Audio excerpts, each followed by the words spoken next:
Good morning, Racks. Today is Wednesday, April 29th, which for some reason makes today National Zipper Day.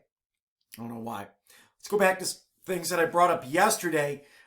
You can email Dolan photos of things that you would like to have in the yearbook, other students, friend pictures, or what you're doing social distancing, wearing a mask, anything that you can look back on in the yearbook down the road.